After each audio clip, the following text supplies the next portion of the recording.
어제 우리는 하나님께서 솔로몬에게 허락하신 그 영광과 또 번영이 어느 정도 되었는가를 말씀을 통하여 함께 들었습니다. 앞에 말씀 열왕기상 4장 20절 21절 말씀에 보면 이렇게 말씀하고 있죠. 유다와 이스라엘의 인구가 바닷가에 모래같이 많게 되매 먹고 마시며 즐거워하였으며 솔로몬이 그 강에서부터 블레셋 사람의 땅에 이르기까지와 애굽 지경에 미치기까지의 모든 나라를 다스림으로 솔로몬이 사는 동안에 그 나라들이 조공을 바쳐 섬겼더라. 아멘. 하나님께서 솔로몬과 또 이스라엘 가운데 얼마나 큰 축복을 허락하셨고 큰 번영을 허락하셨는가를 알 수 있는 그런 말씀이죠.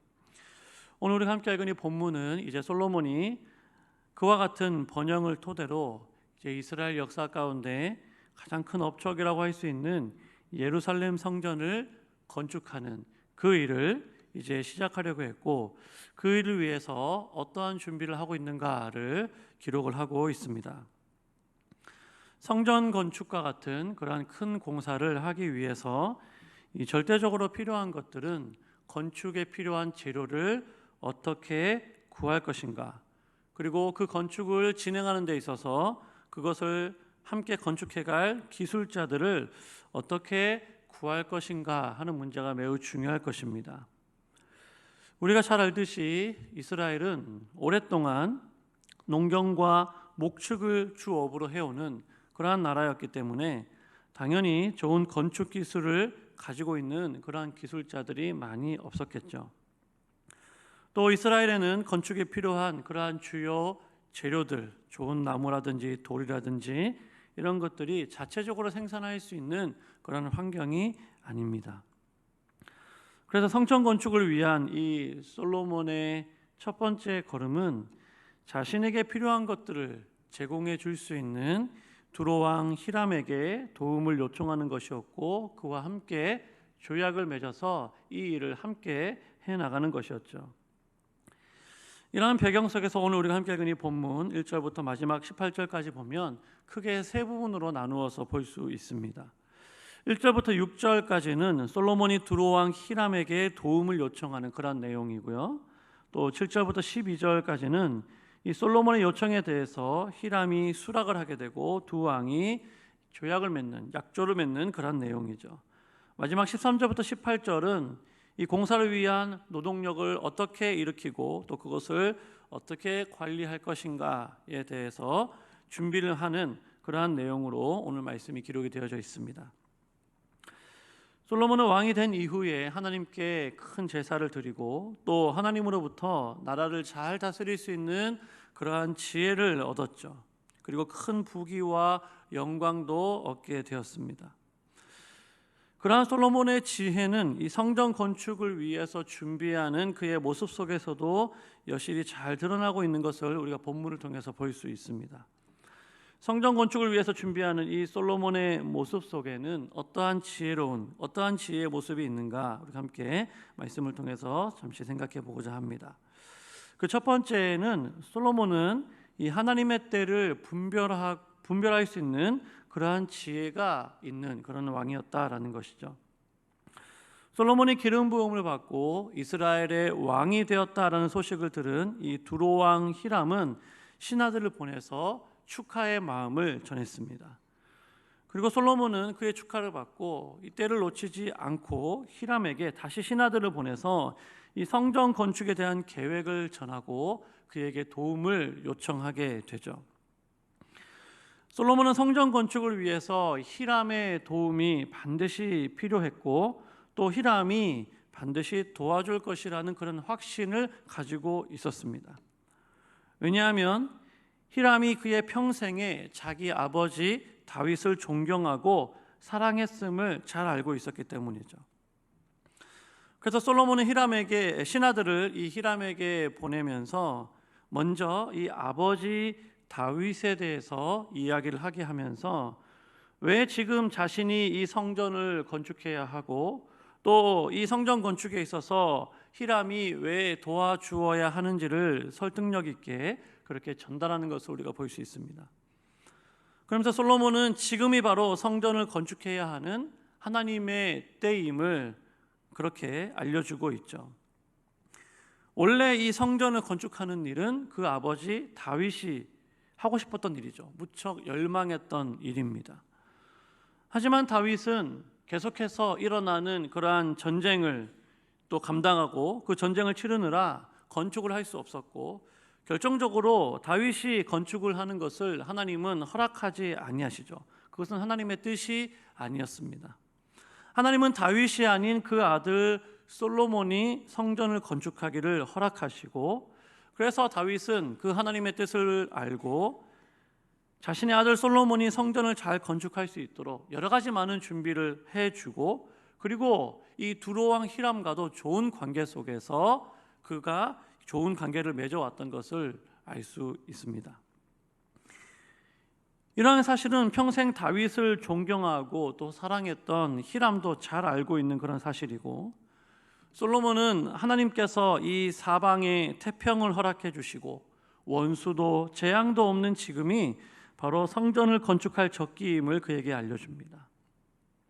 솔로몬이 히람에게 신하들을 보내서 했던 고백이 어떤 고백들을 하고 있습니까? 오늘 3절 말씀에 보면, 3절 말씀을 마지막에 보면 여호와께서 그의 원수들을 그의 발바닥 밑에 두시기를 기다렸나이다 이렇게 말씀하고 있고, 또 4절 말씀에 보면 이제 내 하나님 여호와께서 내게 사방에 태평을 주심에 원수도 없고 재앙도 없도다 이렇게 말씀하고 있죠.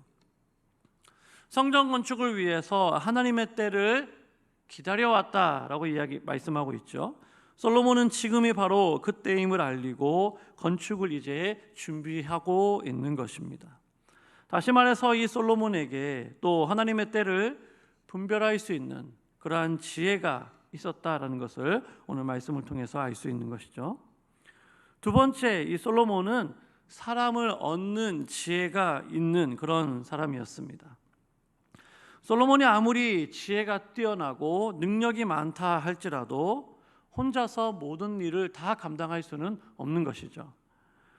솔로몬은 도움이 필요할 때 도와달라고 말할 수 있는 그런 사람이었고, 또 누구에게 어떤 도움을 구해야 하는가라는 것을 분명히 알고 있는 그런 왕이었다라는 것입니다. 솔로몬의 도움 요청을 들은 히람은 크게 기뻐하고 솔로몬이 원하는 대로 백향목과 또 잣나무를 그렇게 공급해 주겠다고 이야기합니다. 그런데 이러한 히람의 도움은 그냥 공짜로 해주는 것은 아니었고, 그 도움의 대가로 이 솔로몬에게 자신의 왕궁의 음식물을 공급해 달라고 요청하는 것을 오늘 말씀을 통해서 볼 수 있죠. 당시에 이 두로 지방은 국토의 대부분이 산악지대로 이루어져 있었습니다. 실제로 식량을 생산할 수 있는 그러한 평야는 매우 적었다고 합니다. 나무가 굉장히 많고 또 비옥한 땅이었지만 실제로 경작을 통해서 식량을 얻을 수 있는 그런 면적은 매우 적었다라는 거예요. 그래서 항상 이 외국에서부터 식량을 수입할 수밖에 없는 그런 상황이었는데, 이 솔로몬의 도움 요청을 들은 이 히람은 이제 이스라엘을 통해서 자신에게 필요한 이 왕궁에 필요한 식량을 공급받고자 했던 것이죠. 오늘 11절 말씀에 보면은 솔로몬은 이 히람의 요구를 적극적으로 들어줍니다. 해마다 궁정의 음식물로 밀 2만 고르와 맑은 기름 20고르를 주었다라고 기록하고 있죠. 이 양이 오늘날로 따졌을 때 얼마나 될까 정확히 알 수는 없지만, 많은 학자들은 당시에 이 두로의 왕궁에서 소비되는 그 음식물보다도 더 많은 양을 이 솔로몬이 보내주면서 히람의 마음이 흡족할 수 있도록 그렇게 해 주었을 것으로 봅니다. 그리고 이어서 이 솔로몬과 히람은 이러한 내용을 토대로 이제 약조를 맺게 되죠. 12절 말씀에 보면은 여호와께서 그의 말씀대로 솔로몬에게 지혜를 주신 고로 히람과 솔로몬이 친목하여 두 사람이 함께 약조를 맺었더라 이렇게 말씀을 하고 있죠. 여호와께서 그의 말씀대로 솔로몬에게 지혜를 주신 고로 이렇게 말씀하고 있습니다. 히람이 흔쾌히 솔로몬의 요구를 들어주고 또 솔로몬과 친목하고 좋은 관계를 맺고 약조를 맺은 것은 하나님께서 솔로몬에게 주신 그 지혜의 결과라고 그렇게 해석하고 있는 것입니다. 다시 말하면 솔로몬은 자신을 도와줄 수 있는 그러한 사람의 도움을 얻는 일, 그리고 그 사람의 마음을 얻는 일, 그런 일들에 있어서 참 지혜가 있었던 그런 왕임을 오늘 말씀을 통해서 우리가 알 수 있는 것이죠. 마지막 세 번째로 오늘 말씀을 통해서 솔로몬은 자신에게 주어진 일에 효과적으로 그 일을 해나갈 수 있는 그러한 지혜가 있는 왕이었습니다. 오늘 13절부터 말씀을 보시면 이 솔로몬이 성전 건축을 위해서 얼마나 많은 사람들을 동원하고 또 그들이 어떻게 일하게 했는가를 기록을 하고 있죠. 오늘 말씀해 보니까 역군이 3만 명이에요. 역군은 벌목을 하는 사람들을 말합니다. 이 역군이 3만 명이고 짐꾼이 7만 명이고 돌을 뜨는 자가 8만 명이고 그 외에 이 사역을 감독하는 관리가 3,300명 정도 되었다고 합니다. 약 20만 명에 가까운 인원이 이 성전 건축을 하는 일에 동원이 된 것이죠. 근데 14절 말씀에 보면은 이 역군들이 어떻게 일을 합니까? 한 달에 10,000명씩 이 레바논에 가서 일을 하게 되는데 한 달은 레바논에서 일을 하고 두 달은 집에 있을 수 있도록 이렇게 로테이션으로 이렇게 일을 시킨 것을 볼 수 있죠. 솔로몬은 이런 방식을 통해서 1년에 적어도 8개월은 이 역군들이 고향에서 집에 돌아와서 자신의 생업과 가사를 돌볼 수 있도록 그렇게 해주었습니다. 솔로몬의 이런 조치로 인해서 그들이 일을 할 때에 그들의 그 노동의 이 효율성을 도모하고 또 이스라엘의 경제와 이스라엘의 그 가정이 정상적으로 유지되고 돌아갈 수 있도록 해주고 또 국민들이 각자의 가정을 잘 돌볼 수 있도록 그렇게 일을 해주었다라는 것이죠.